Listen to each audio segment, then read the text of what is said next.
Alors, shalom les amis, Parasha Vaera, on va voir un chidouche exceptionnel du Rav Pinchas Friedman. Alors on y va. La Torah nous raconte que Hachem s'est dévoilé à Avraham Avinu. On est le 3e jour de la Brit Mila. Hachem il fait sortir le soleil de son écrin, une chaleur. Mais Avraham il est peiné qu'il n'y ait pas d'invité. Et donc Hachem va envoyer 3 anges à Avraham. La source Rashi ramène, c'est l'Agmara dans Baba Metzia. Qui sont ces 3 anges, vous le savez? Michaël, Gabriel, Raphaël. Michaël pour annoncer à Sarah la naissance d'Israël. Raphaël pour guérir Avraham. Et Gabriel pour aller détruire Sodome. Et les amis, il y a une question extraordinaire que pose le Rav.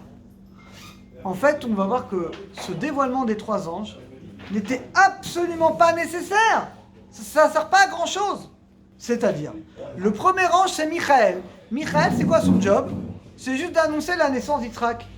Excusez-moi les amis, mais toutes les mottes étaient stériles. Sarah, Rivka, Rachel et Léa, elles étaient toutes stériles. On n'a pas vu que pour les autres Imaot, il y a un ange qui est venu, qui a dit attention, Rachel, Léa, tu vas avoir un enfant qui va naître. Non, regardez la pauvre Rachel. On n'a pas vu. En quoi c'est nécessaire qu'il y ait un ange qui va annoncer à Sarah et Abraham la naissance d'Israël?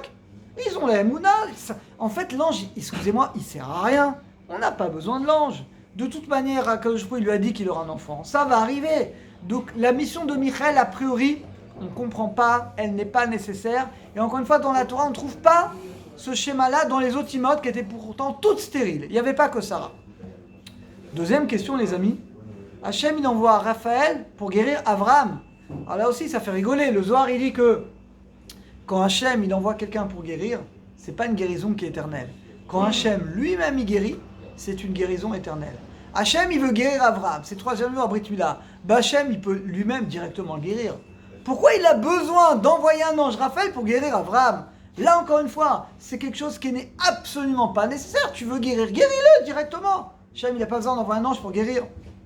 Et troisièmement, et là, la question elle est encore plus forte, c'est l'ange Gabriel. Alors là, Gabriel, il va faire quoi, Gabriel? Il va détruire Sodome. Mais quel rapport avec Abraham et Sarah? Pourquoi l'ange Gabriel, il va venir avec les 2 autres anges? Pourquoi il va chez Abraham? Mais qu'il aille à Sodome, qu'il aille détruire Sodome directement. Pourquoi il passe chez Abraham? Et pourquoi il vient avec les 2 autres anges? En fait, toute cette histoire, les amis, toute cette histoire, elle est un petit peu bizarre. Et on ne comprend absolument pas le rôle, finalement, de ces 3 anges. Ces 3 missions, encore une fois, elles n'ont rien à voir, finalement, avec toute cette histoire d'Abraham et Sarah. Et c'était absolument pas nécessaire. En réalité, il y a quelque chose de plus profond, au-delà de ces 3 missions qui, de toute manière, Hachem, il les aurait fait même sans ces anges. Mais c'est plus profond que ça. Regardez, vous allez voir pourquoi Hachem envoie ces 3 anges. Il y a un midrash que vous connaissez peut-être, qui est dans Shemot Rabbah. Regardez. Moshe, il est monté vers Hachem, Moshe Rabbeinu, au moment du matin de Torah. Et au moment où il est monté, eh bien, c'est écrit dans le midrash qu'il y a des anges. Les anges, ils ont voulu tuer. Les anges, ils ont voulu tuer Moshe Rabbeinu. Et qu'est-ce qu'il a fait, Hachem? Il a transformé le visage de Moshe dans le visage d'Avraham. Moshe est devenu Avraham. Et Hachem a dit aux anges, vous n'avez pas honte? C'est chez lui que vous êtes descendus, que vous avez mangé. Et maintenant, vous voulez le tuer? C'est bizarre comme midrash. Et après, Hachem a dit à Moshe, sache que je vous donne la Torah par le mérite de qui? Par le mérite de Avraham. Donc de ce midrash, on voit que Hachem, il donne la Torah, finalement, par le mérite d'Avraham, et qu'Hachem transforme le visage de Moshe en le visage de Avraham Avinu. Donc ça c'est un petit peu bizarre, et ça demande, bien entendu, une explication.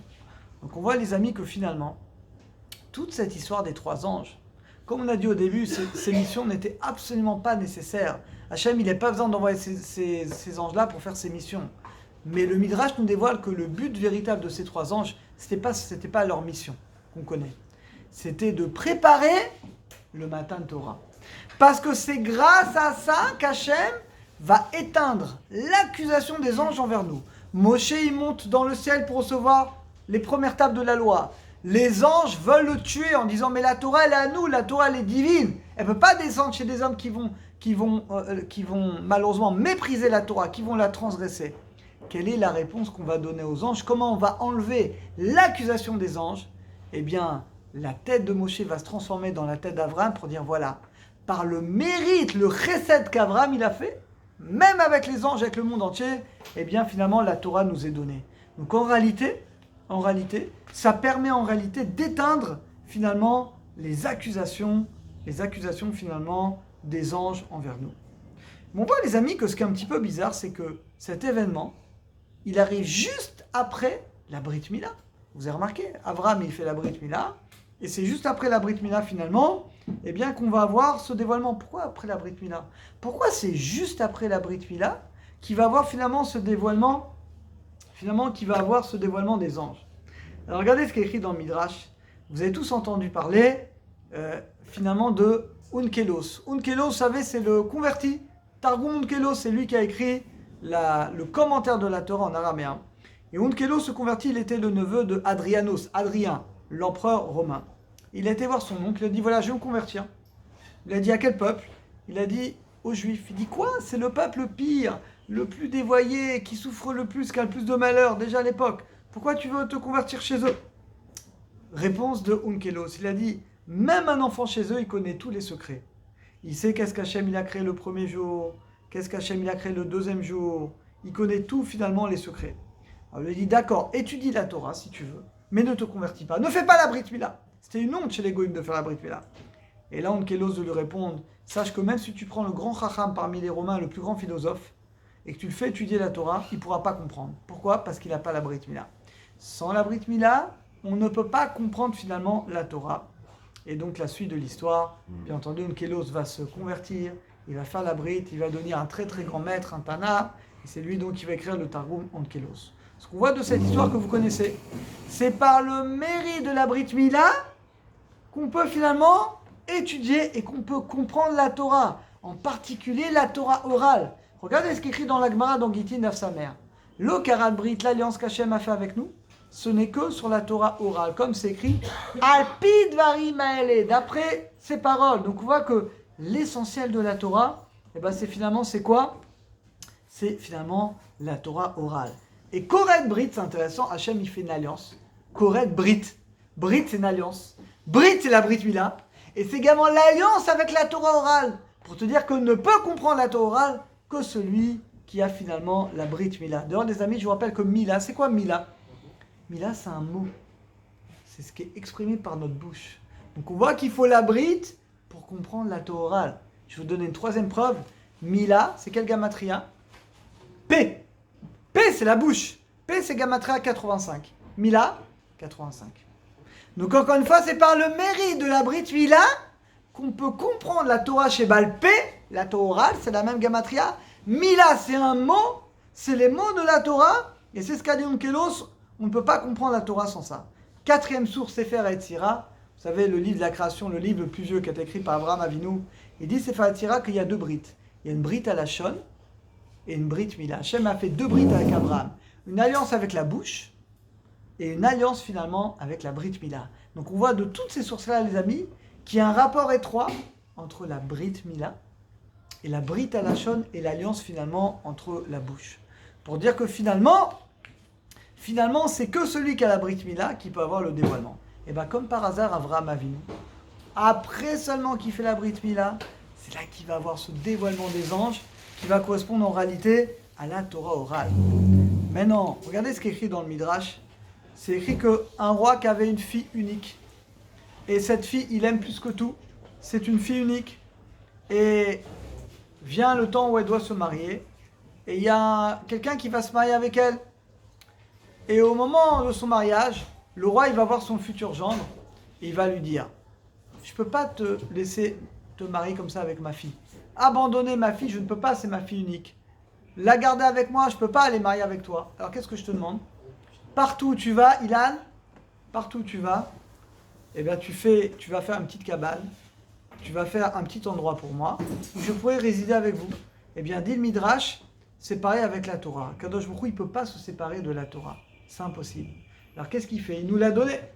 Elle a dit, partout où vous irez, vous laisserez le Beth Amikdash, vous ferez un endroit où finalement on pourra se lier finalement avec Akadosh Baruch Hu. On voit de ce midrash que la chose qu'Hachem aime le plus, la chose de laquelle Akadosh Baruch Hu il est le plus lié, c'est la Torah Akdosha.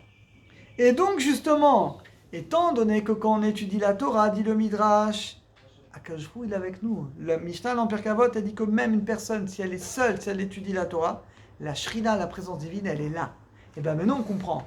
Quand tu as la Brit Mila, tu peux étudier la Torah. Et quand tu étudies la Torah, tu as la présence divine, elle est là. Et comme Hachem, il est présent avec toi, et ben lui, il peut te permettre de comprendre la Torah orale et de comprendre finalement les secrets de la Torah. C'est la raison pour laquelle, encore une fois, c'est par le mérite finalement, par le mérite qu'on a la Brit Mila, qu'on peut recevoir la Torah orale, l'étudier et finalement la comprendre. Maintenant les amis, on a un grand problème. Un grand problème. Le Zohar nous dit qu'il y a 4 anges qui sont tout le temps avec Akadosh Baruch Hu. Michael, Gabriel, Raphaël et Uriel. Et Uriel, on va même voir que Uriel, c'est l'ange le plus important, il est plus grand que les autres. Uriel, nous aurait dit, il est devant Hachem. Et là, les amis, la grande question. Il est Uriel. Pourquoi Hachem n'envoie que 3 anges? Pourquoi il n'envoie pas Uriel? Pourquoi que les 3? Viens ici, Johan. Il dit le Zohar, Gemara, écoutez bien, Gemara.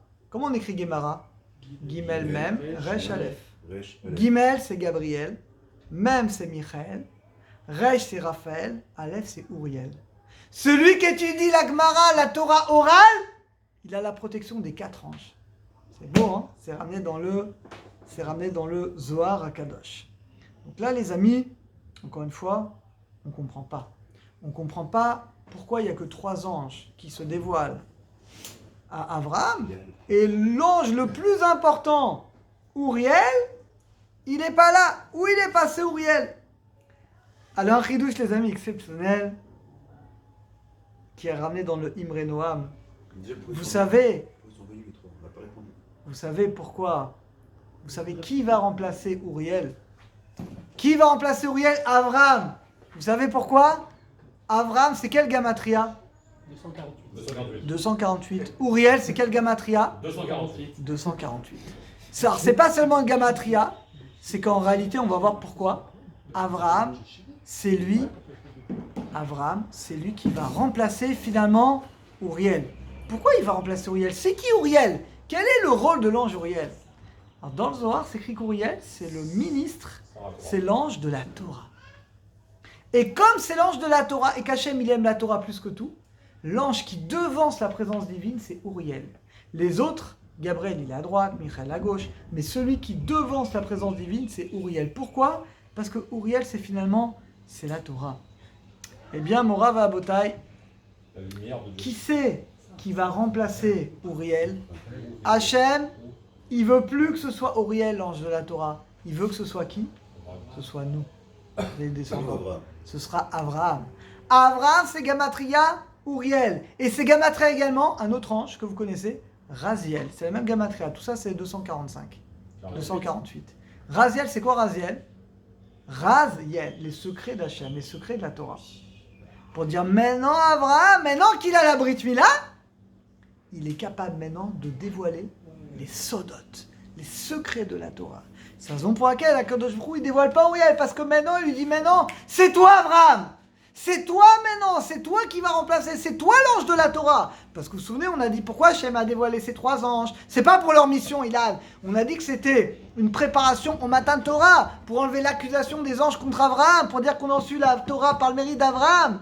Donc finalement, maintenant, qui c'est qui va avoir ce rôle de dévoiler les secrets de la Torah?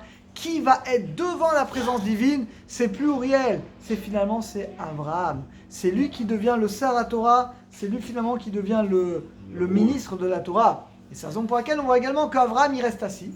Hachem il dit, moi reste assis, moi je vais debout. Ça, c'est un présage que dans le Bedin, les Danim sont assis, moi je serai debout. Donc on voit encore une fois que Abraham il précède la présence divine. Et même Rashi le dit dans Noach. Rashi dit Noach il marche avec Hachem, mais Abraham il marche avant Hachem. Ça veut dire quoi de marcher avant Hachem? Maintenant on comprend. Parce qu'Abraham, c'est Uriel, c'est Raziel, c'est l'ange de la Torah, c'est l'ange des secrets de la Torah. Hachem, ce qu'il aime le plus dans ce monde, c'est la Torah. C'est ce qui va devancer la présence divine. Eh bien, les amis, qui va devancer la présence divine? C'est Abraham. C'est la raison pour laquelle il n'y a que ces 3 anges, Gabriel, Michael et Raphaël, mais pas Uriel, parce que Uriel finalement c'est Abraham. Et Abraham c'est qui? Vous l'avez compris, c'est nous. Et les amis, c'est ça notre rôle dans ce monde. C'est quoi notre rôle dans ce monde? Vous vous rendez compte? Notre rôle est de remplacer Uriel. On doit être le prince de la Torah. Quand tu es le prince de la Torah, quand tu étudies tous les jours la Torah, tu fais des efforts pour étudier la Torah, pour comprendre la Torah, pour servir à Kadosh Baruch Hu, Yohan, et bien quand tu fais ça, tu deviens l'avant-garde de Kadosh Baruch Hu. C'est toi qui précède la présence divine. C'est toi qui es l'ange, finalement, qui est le plus élevé. C'est ça, les amis. Maintenant, on a compris. On a compris que quand Hachem, il a dévoilé ces 3 anges, c'est pas pour les 3 missions, c'est pas pour aller guérir Avram, j'ai pas besoin de Raphaël, c'est pas pour amener finalement, pour annoncer à Sarah, j'ai pas besoin de Michael, c'est pas pour détruire Sodome, parce que j'ai pas besoin que ça passe par Abraham, non. Ces 3 anges, c'est en réalité un présage. C'est une préparation, c'est une préparation du matin Torah. Et pour nous dire pourquoi on n'a pas eu Uriel, pour dire finalement que Uriel, c'est nous, alors qu'on ait le mérite chacun d'avoir bien notre mission de Uriel, et qu'on ait le mérite toujours de remplacer Uriel, l'ange de la Torah. Ouais, c'est qui verra. Baruch Hashem.